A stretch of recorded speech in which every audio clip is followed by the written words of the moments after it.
Hello everyone, स्वागत है आप सबका learning with Gautam YouTube channel में। तो आज के इस वीडियो में हम करने वाले हैं क्लास 12th म्यूजिक के यानी कि संगीत के most important objective question answer को, जो कि आपके आने वाले एग्जाम के लिए, बोर्ड एग्जाम के लिए काफ़ी ज़्यादा महत्वपूर्ण प्रश्न रहने वाला है। क्योंकि इस वीडियो में जितने भी प्रश्न लिए म्यूजिक के, सभी प्रश्न आपके एग्जाम के लिए सिलेक्टेड और इंपॉर्टेंट प्रश्न हैं। तो आप लोग वीडियो को अच्छे से ध्यानपूर्वक और लास्ट तक जरूर देखिएगा। तो चलिए शुरू कर लेते हैं फर्स्ट क्वेश्चन से। और पहला क्वेश्चन है हमारा, तिलक ताल में कितने समय होते हैं। ये जो तिलक ताल है इसमें कितने समय होते हैं, तो 9 समय होता है तिलक ताल में, यानी कि ऑप्शन नंबर इसका बी हो जाएगा। अगला क्वेश्चन है, भारतीय शास्त्रीय संगीत में बांस किसे कहते हैं। तो भारतीय शास्त्रीय संगीत में जो बांस है वो नीचे के स्वर को कहते हैं। ऑप्शन नंबर सी हो जाएगा, नीचे के स्वर को भारतीय शास्त्रीय संगीत में बांस कहा जाता है। ऑप्शन नंबर सी हो जाएगा। अगला क्वेश्चन है हमारा, गमन किस संगीत सिद्धांत से संबंधित है। ताल, राग, लय और स्वर, इस चार में से आपको बताना है कि गमन जो है ना ये किस संगीत सिद्धांत से संबंधित है। तो राग से संबंधित है गमन। किससे संबंधित है गमन, तो याद रखिएगा राग से। ऑप्शन नंबर बी हो जाएगा।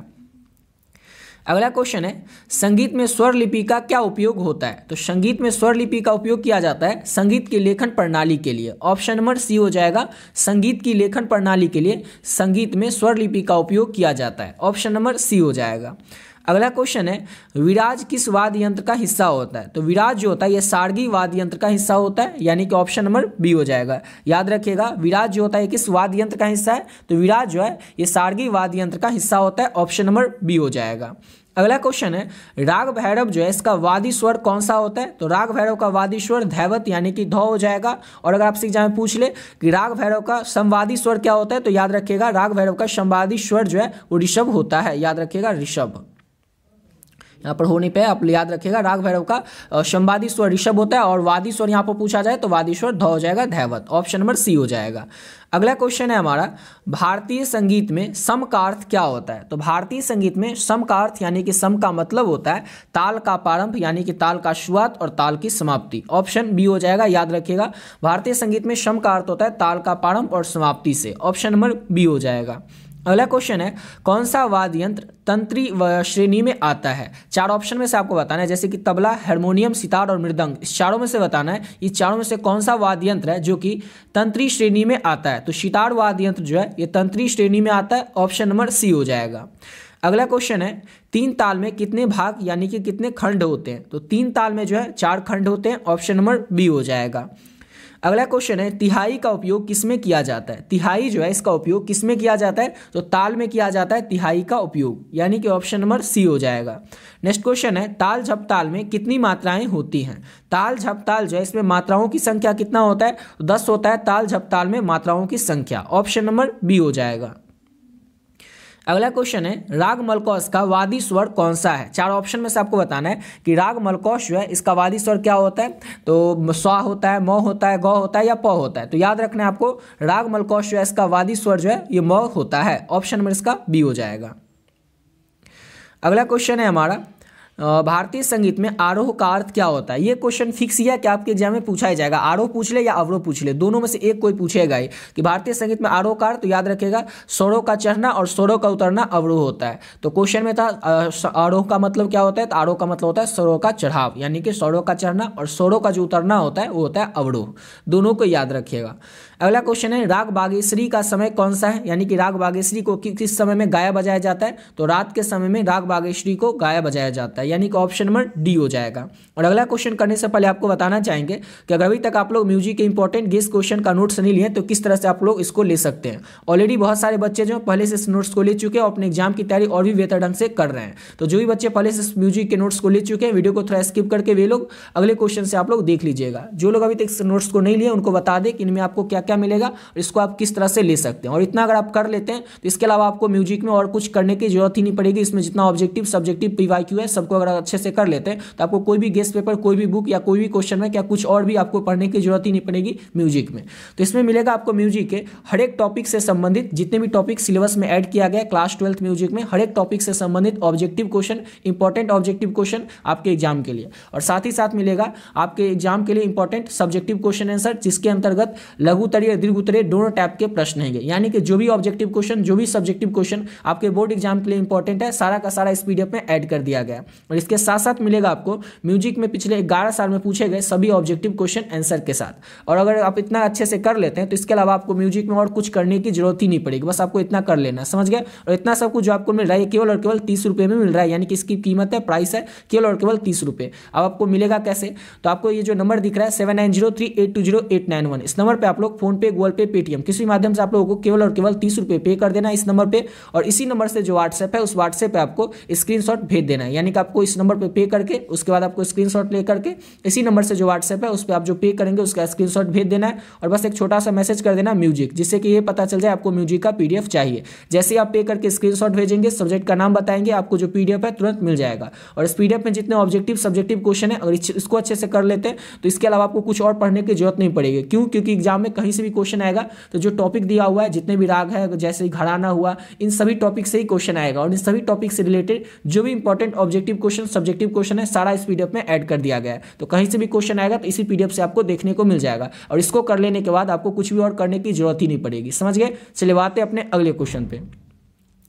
अगला क्वेश्चन है विभाग का प्रयोग किसमें किया जाता है। तो विभाग का जो प्रयोग है वो ताल में किया जाता है, यानी कि ऑप्शन नंबर बी हो जाएगा। किसमें किया जाता है विभाग का प्रयोग? तो ताल में। अगला क्वेश्चन है कौन सा राग पंचम स्वर के बिना नहीं गाया जाता है। कौन सा राग जो है वो पंचम स्वर के बिना नहीं गाया बजाया जाता है? तो राग मलकौस।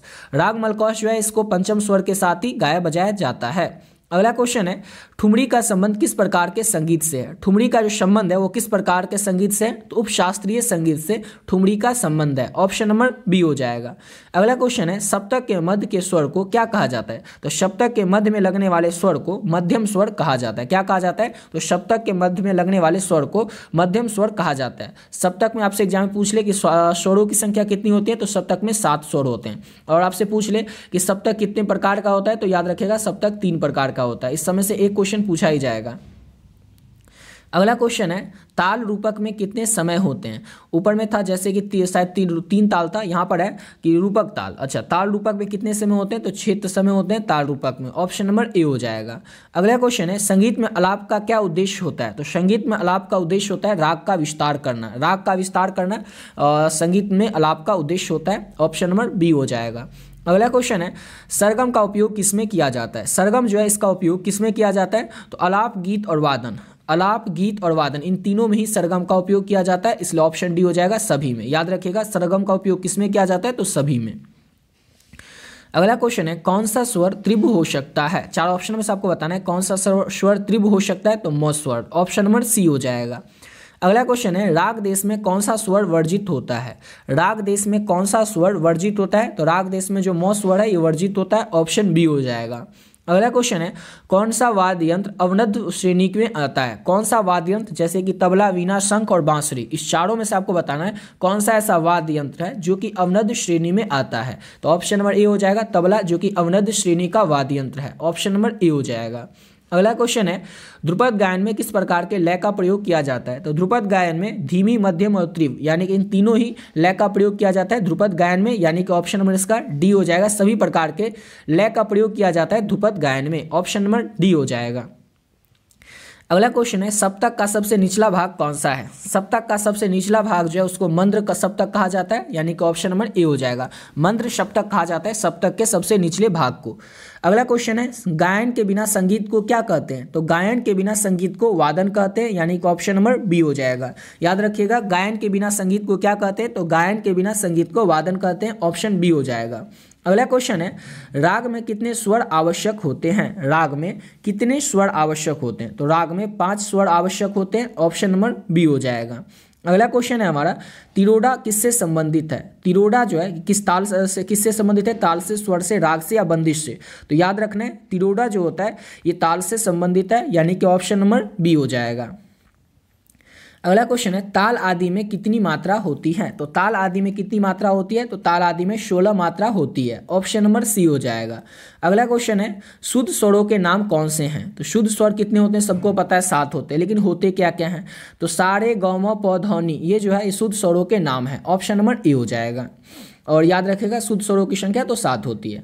अगला क्वेश्चन है संगीत के 3 प्रमुख अंग कौन से। अच्छा, तो संगीत के 3 प्रमुख अंग जो है ये गायन, वादन और नृत्य है, यानी कि ऑप्शन में इसका हो जाएगा गान। अच्छा, गान भी बोल सकते हैं, तो गान, वादन और नृत्य, तो ऑप्शन में हो जाएगा ए ही हो जाएगा। गायन, वादन और नृत्य जो है ये संगीत के 3 प्रमुख अंग है। आपसे एग्जाम में पूछा जा सकता है कि संगीत के प्रमुख अंग कितने होते हैं, तो याद रखेगा 3 होते हैं, और याद रखेगा तीनों का नाम। अगला क्वेश्चन है हमारा भारतीय संगीत में के आदि ग्रंथ का नाम क्या है। तो भारतीय संगीत के आदि ग्रंथ का नाम है नाट्यशास्त्र। नाट्यशास्त्र जो है भारतीय संगीत के आदि ग्रंथ का नाम है, ऑप्शन नंबर ए हो जाएगा। अगला क्वेश्चन है मिश्र ताल किससे मिलकर बनता है। मिश्र ताल जो है किससे मिलकर बनता है, तो 2 तालों के मेल से बनता है मिश्र ताल, ऑप्शन नंबर ए हो जाएगा। अगला क्वेश्चन है हमारा वाद्य संगीत का शुद्ध अर्थ क्या होता है। तो वाद्य संगीत का शुद्ध अर्थ होता है वाद्य यंत्रों के द्वारा किया गया संगीत। वाद्य यंत्रों के द्वारा किया गया संगीत वाद्य संगीत का अर्थ होता है, ऑप्शन नंबर बी हो जाएगा। इसी के साथ वीडियो पे कंप्लीट करते हैं। आशा करता हूँ आप लोग को वीडियो अच्छा लगा होगा। मिलते हैं नेक्स्ट वीडियो में, जिसमें कि संगीत के यानी कि म्यूजिक के और भी ऑब्जेक्टिव सब्जेक्टिव क्वेश्चन आंसर को करेंगे। और ऊपर जो आपको पीडीएफ बताएं वो पीडीएफ आप लोग अगर अभी तक नहीं लिए तो उसको जरूर ले लीजिएगा, जिनका भी सब्जेक्ट म्यूजिक है। अगर आप उतना अच्छे से कर लेते हैं तो आपको उसके अलावा आपको म्यूजिक में और कुछ करने की जरूरत नहीं पड़ेगी। आपको 99 नहीं 100% क्वेश्चन आप लोगों को उसी पीडीएफ से देखने को मिल जाएगा। 99 भी नहीं 100% क्वेश्चन ऑब्जेक्टिव और सब्जेक्टिव दोनों ही, समझ गए। तो जो भी बच्चे बचे हुए हैं अभी तक उस पीडीएफ को नहीं लिए, ऊपर जो आपको बताया उसको आप लोग जरूर ले लीजिएगा। तो मिलते हैं नेक्स्ट वीडियो में नए वीडियो के साथ।